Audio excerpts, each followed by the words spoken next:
Healthcare.gov is back up and running today. The Obamacare website was taken down several hours overnight as technicians worked toward an end of November deadline to fix problems with the site. Joining me now, Republican Congressman Robert Pittenger of North Carolina. Welcome back to the broadcast. Nice to see you.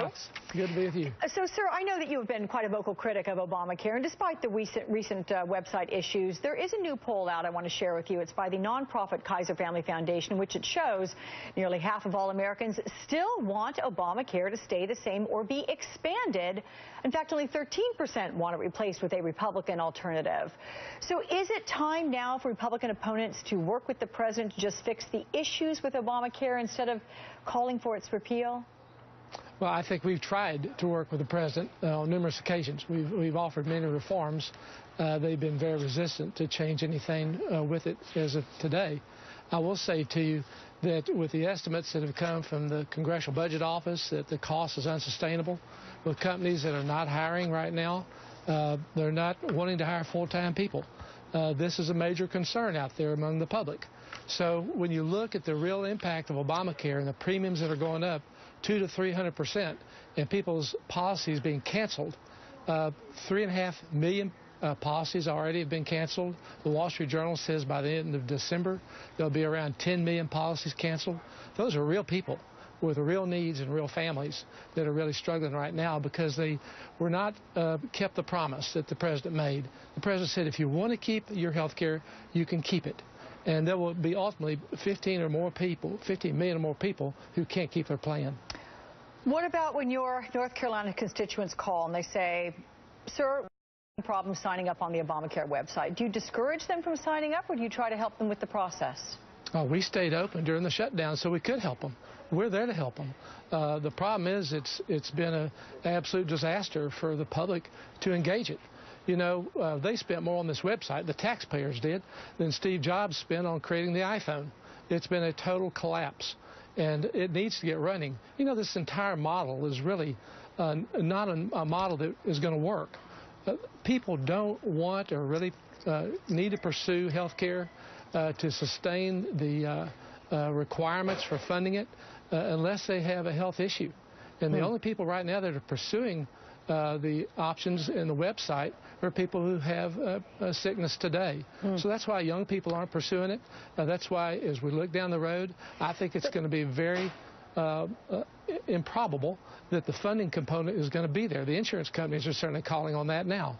They're saying that the funding will not be there to allow for it to continue. But, sir, when you look at the enormity of this project, and you look at projects like this in the past the United States has undertaken, I mean, these things don't just happen overnight. And I will tell you that I spoke last hour with Jonathan Gruber, who was the architect not only of Romneycare, which is what we'll call it there for the state of Massachusetts, but also was a key advisor to the president on Obamacare. And looking at this chart, he absolutely agreed with it. It came from information he supplied, where ultimately only about 2 to 3% of Americans, which numbers up to maybe 9 million, 6 to 9 million, are those who are going to have to buy potentially more expensive insurance than what they already have to meet the minimum standards as set by Obamacare. If those are the numbers we're talking about, then surely the vast majority of people are going to be better off. Well, as of today, you have a vast numbers of people who are signing up for Medicaid, enormous amounts, and are not signing up for Obamacare. In Oregon, you have 0 who have signed up for Obamacare, and huge numbers have signed up for Medicaid. So I think as you look long-term in the sustainability of this program, it's very questionable. Max Baucus has said, you know, it is a train wreck. And he's come out even more recently saying that it needs a 1-year delay. This needs to be reviewed. These are important numbers. You know, Bill Clinton said a few years ago the year and the days of big government are over. This is the biggest government program that we could ever conceive. And there's a huge gamble out there that the president's made that this nationalization of health care is really going to work. Let's look ahead to what happens after the first of the year with the new budget deadline, January 15th, debt ceiling February 7th. Senate Republican leader Mitch McConnell says he will not allow another shutdown as part of a strategy to repeal Obamacare. So how might budget negotiations be different this time around? Well, we need to be pursuing a long-term solution to our spending. Whether you talk to Peter Orszag, who was Mr. Obama's budget writer at one time, or Paul Ryan, or Erskine Bowles, whom I've known for 20 years, they will tell you that unless we address the long-term spending in this country, we will collapse like Greece. And that has to be on the table. That has to be a leadership issue. President Obama, frankly, he never mentions it in his inauguration or as a State of the Union. When he came to meet with House Republicans, we met with him an hour and a half, and he never even brought it up. Frankly, when we brought it up, he said, you know, I'm really not concerned about deficits and debts. That's a very difficult perspective. We need to recognize that these spending issues are important. We need to be on a balanced budget. We need to be focused on what is going to give a sound fiscal opportunity for this country. But when we need to look at issues as well, I mean, you cannot ignore, sir, the problems that are on families on a daily basis now with the cuts to the food stamp program. I mean, look at your state alone in North Carolina. 1.7 million residents rely on these SNAP benefits. 73% of them are families with kids.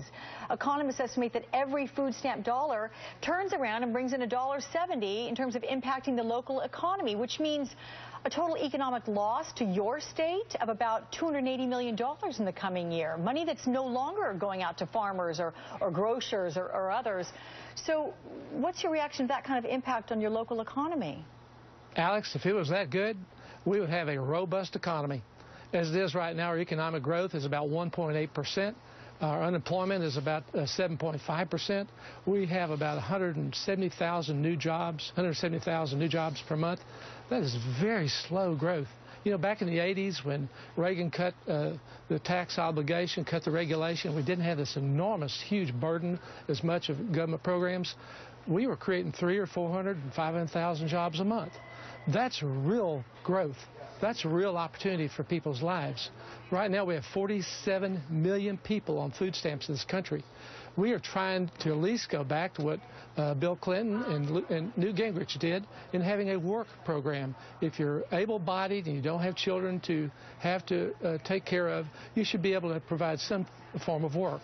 We also have eligibility issues.